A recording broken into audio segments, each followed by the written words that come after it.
안녕하세요. 7월 8일 화요일 매일 성경 나누는 묵상 시간을 시작하도록 하겠습니다. 오늘 함께 하실 본문 말씀은 요한계시록 4장 1절에서 마지막 11절까지 말씀입니다. 가능하신 분들은 저와 함께 본문을 읽으면서 시작하도록 하겠습니다. 그 뒤에 내가 보니 하늘의 문이 하나 열려 있었습니다. 그리고 전에 내가 들은 그 음성, 곧 나팔 소리와 같이 나에게 들린 그 음성이 이리로 올라오느라 이 뒤에 일어나야 할 일들을 너에게 보여주겠다 하고 말하였습니다. 나는 곧 성령에 사로잡히게 되었습니다. 그런데 하늘에 보좌가 하나 놓여 있고 그 보좌에 한 분이 앉아 계셨습니다. 거기에 앉아 계신 분은 모습이 벽옥이나 홍옥과 같았습니다.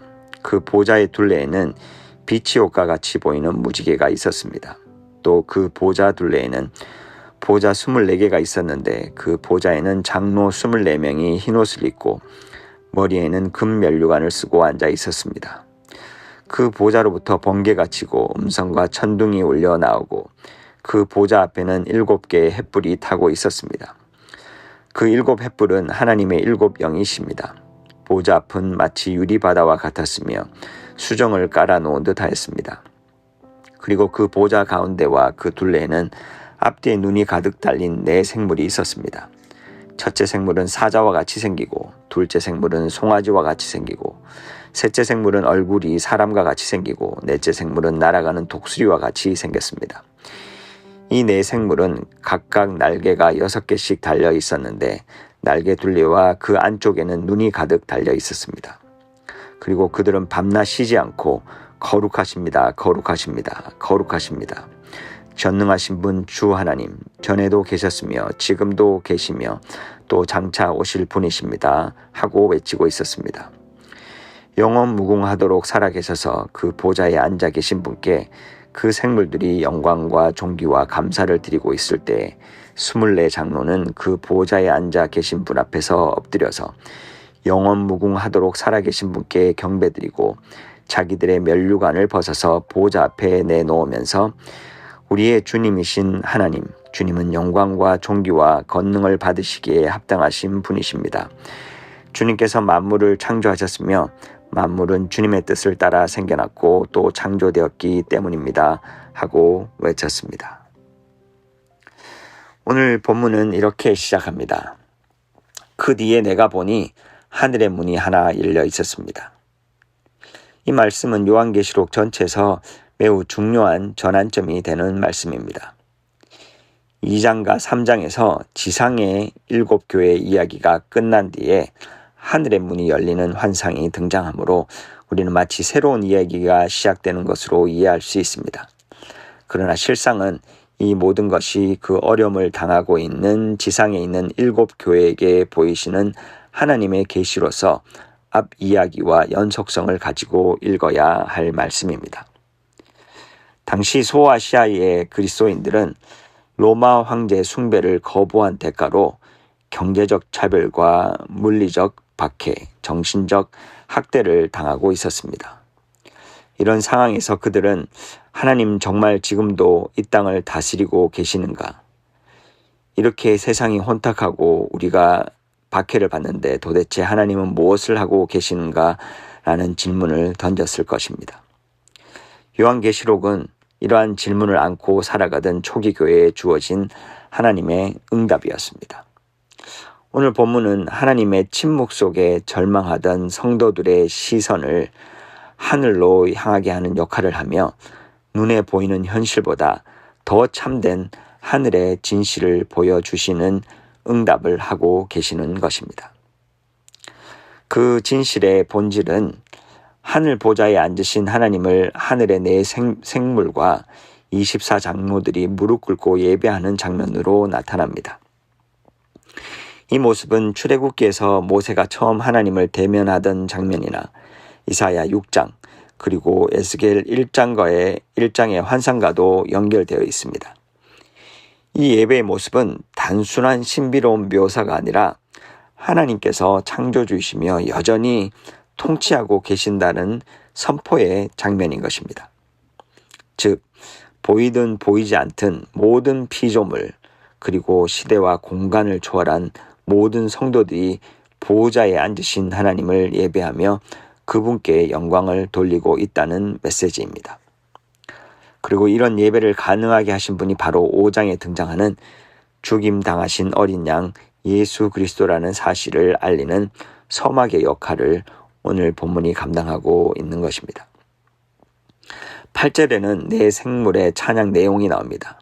그들은 거룩하십니다. 거룩하십니다. 거룩하십니다. 전능하신 분 주 하나님, 전에도 계셨으며 지금도 계시며 또 장차 오실 분이십니다. 라고 고백합니다. 이는 단순히 로봇처럼 프로그램된 내용을 기계적으로 반복하는 것이 아닙니다. 이들은 하나님의 거룩함, 즉 피조물과는 본질적으로 다른 하나님의 능력과 성품을 찬양하고 있는 것입니다. 거룩하십니다의 2번 반복은 히브리 문법에서 최상급을 나타내는 방식이며 이 찬양에서처럼 3번의 반복은 하나님의 거룩함이 최상급의 차원도 넘어섰음을 강조하고 있는 것이라 하겠습니다. 그리고 어제도 오늘도 장차 올 미래에도 변함없는 하나님의 거룩함은 매 순간 새로운 모습으로 피조물에게 다가오기 때문에 이런 연속적인 찬양의 고백이 터져 나올 수 있는 것입니다. 이러한 예배의 장면을 환상으로 본 요한이나 그 말씀을 전해 듣는 초기 성도들이 변함없는 하나님의 통치와 왕대심 앞에서 얼마나 큰 감격과 위로를 받았을지 우리는 어렵지 않게 상상할 수 있습니다. 계속해서 10절에 나오는 24 장로들의 예배 모습을 통해 우리는 우리의 예배의 방향과 자세를 점검하게 됩니다. 예배는 단순히 위로를 받기 위한 수단이 아니라 하나님께 합당한 영광을 돌리는 자리입니다. 24 장로들처럼 우리는 자신의 면류관을 벗어 하나님께 드려야 할 것입니다. 그렇다면 우리의 면류관은 무엇일까요? 그것은 내가 쌓아놓은 성공, 자존심, 소유, 영향력, 그 모든 것일 수 있습니다. 그것들을 주님 앞에 내려놓을 때 비로소 진정한 예배가 시작된다는 사실을 이 장면은 우리에게 가르쳐 주고 있는 것입니다. 오늘 본문에 나타나는 이 우주적 예배의 모습을 통해 핍박받던 초기 성도들은 자신들이 어렵게 몰래 모여 드리는 예배 속에서도 혹은 일상 속에서 하나님을 주인으로 인정하며 예배하는 삶을 살아갈 때에도 그 배후에는 이런 하늘의 예배가 있다는 사실을 깨달았을 것입니다. 그들은 마치 자신들이 지고 있는 삶을 살아가는 것처럼 느꼈지만 하나님께서는 이미 승리하셨으며 그 승리 안에 그들이 동참하고 있다는 사실을 보게 되었을 것입니다. 이것이 바로 하나님께서 이 하늘의 예배 장면을 환상으로 보여주신 이유가 아닐까 생각합니다.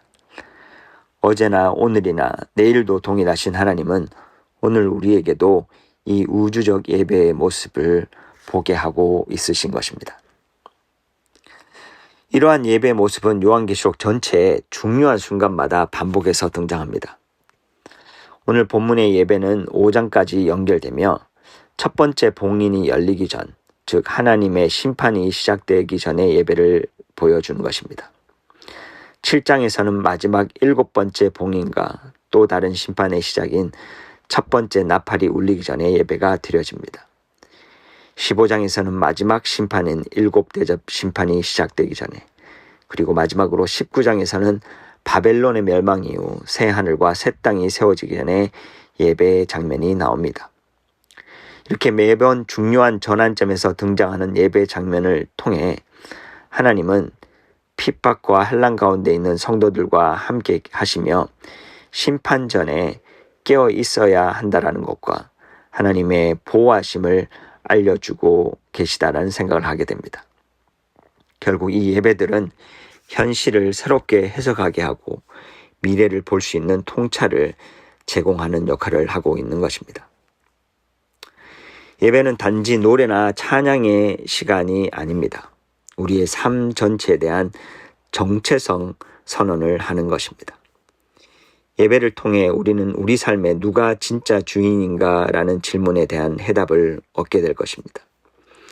우리는 종종 현실의 고난과 혼란 앞에서 하나님이 멀리 계신 것처럼 느낄 수 있습니다. 그러나 요한계시록 4장은 우리에게 이렇게 말합니다. 내가 겪는 문제, 세상의 불의, 교회의 연약함, 이 모든 것이 진짜인 것처럼 느껴지지만 그보다 더 궁극적이고 영원한 지시는 하나님께서 여전히 보좌에 앉아 계신다라는 것입니다. 예배는 힘든 현실을 단번에 바꿔버리는 요술봉도 아니며 현실을 잠시 잊게 만드는 진통제도 더더욱 아닙니다. 예배는 현실을 외면하지 않고 정면으로 마주하게 하며 우리의 연약함과 하나님의 왕되심을 동시에 고백하게 합니다. 예배는 우리가 싸우고 있는 인생의 전쟁 가운데서 이미 하나님께서 승리하셨다는 사실을 보게 하고 그 승리를 기억하며 인내함으로 그 싸움 가운데 나아가게 합니다. 오늘도 이런 사실을 기억하며 하나님의 주권을 온전히 인정하는 예배의 삶을 사시는 저와 여러분들이 되기를 소망합니다. 함께 기도하시겠습니다. 하나님, 이 혼란한 세상 속에서 하늘 보좌에 앉으신 주님을 바라보게 하시니 감사합니다. 우리가 마주보는 어려움과 환난 앞에서 그 어려움만을 묵상하지 않게 하시고 우리의 눈을 들어 영원히 다스리시는 주님을 바라보게 하시고 주님만이 참된 왕 되심을 고백하는 삶이 되게 하여 주십시오. 오늘도 면류관을 벗어 주님께 드리며 삶으로 예배하게 하시고 이미 승리하신 주님의 통치를 믿고 담대하게 살아가는 인생이 되게 하여 주십시오. 오늘도 그렇게 우리를 도우실 그를 주님을 기대하고 찬양하며 예수님 이름으로 기도합니다. 계속해서 우리 공동체 가운데 기도가 필요하신 분들을 위한 기도와 또 이 세상과 여러분의 개인적인 기도를 들으시면서 나아가시도록 하겠습니다.